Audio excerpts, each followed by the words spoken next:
Hi, I'm Adam Cope, painter teacher here in the Dordogne, southwest France. In this video we'll have a look at shadows. Any painter who has ever painted outside knows that the light changes very quickly. Chasing after fast moving shadows and quick moving evening sunlight isn't easy. But look, I reckon it's worth it because shadows, they give structure and impact to your painting. I think this will dramatically improve your painting. So come and give it a go.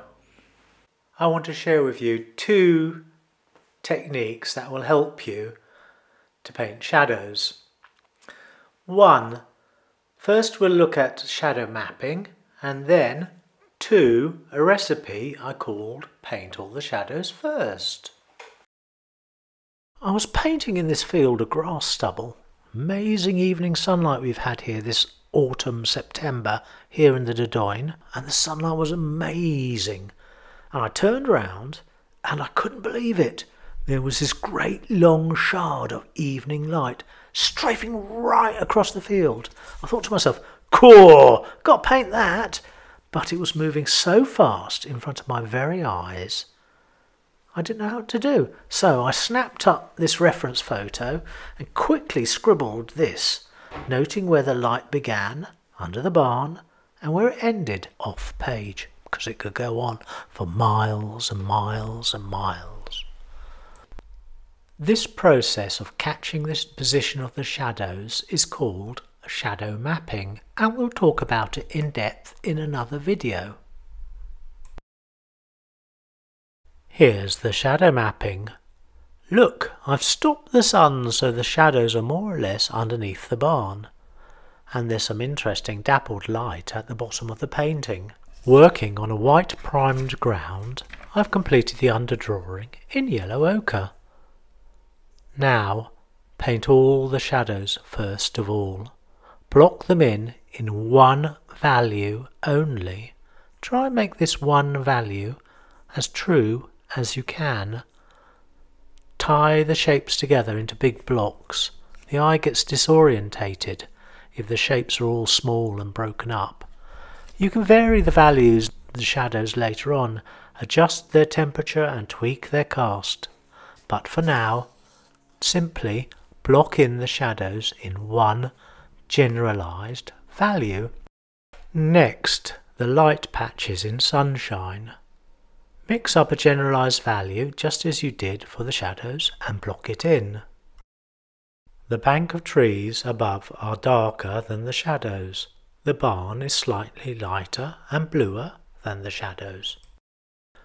Now work the local colours. That's to say, the colours of the things in themselves, and not the colour of the light.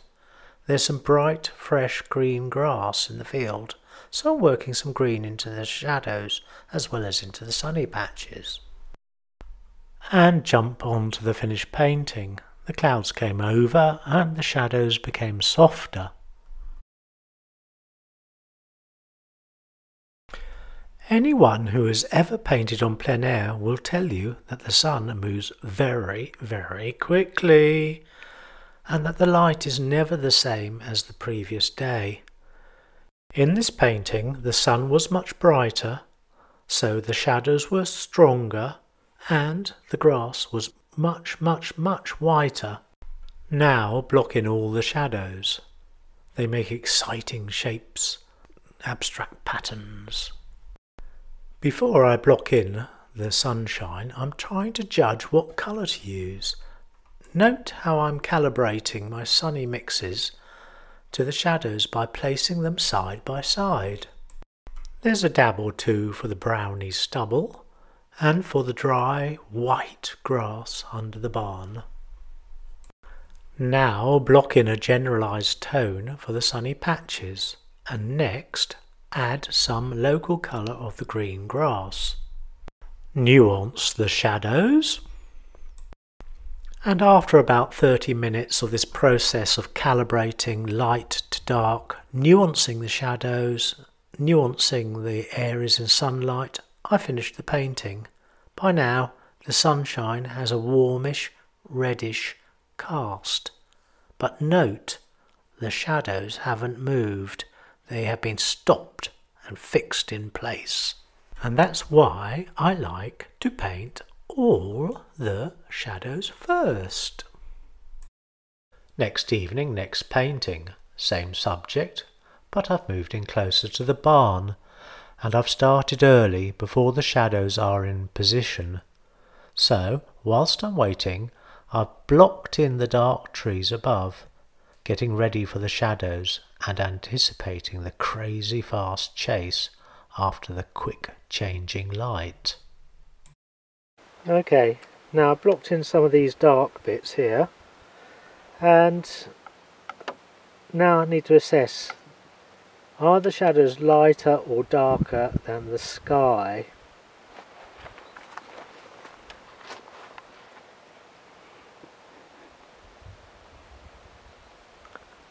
And the camera sees them more or less the same, slightly lighter, but actually in reality the shadows are a lot lighter than the bank of trees in the distance.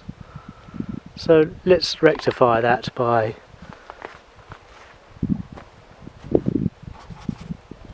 rubbing it and scrubbing it a bit, yeah? We don't want it quite, that's more like what we're going for. It's going to be quite dangerous and add a bit of white to it, yeah?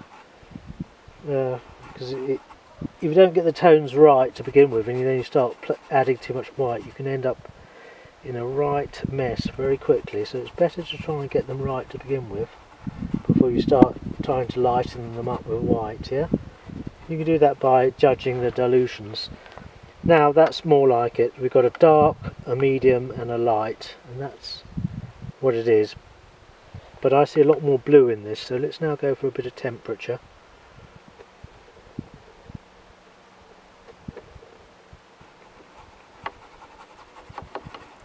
So at this stage now, we're now calibrating the shadows to the sunny bits, where you're actually laying a block.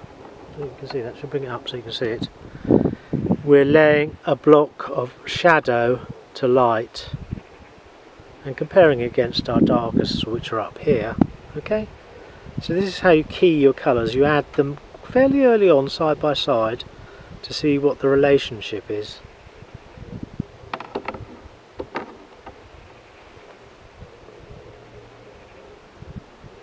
I reckon it could go even a touch lighter.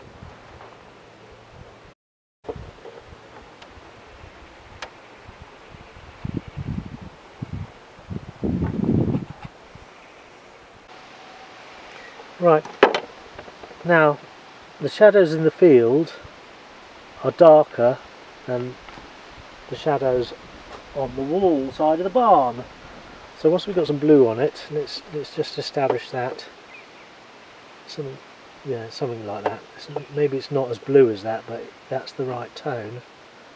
Okay, so somewhere around there.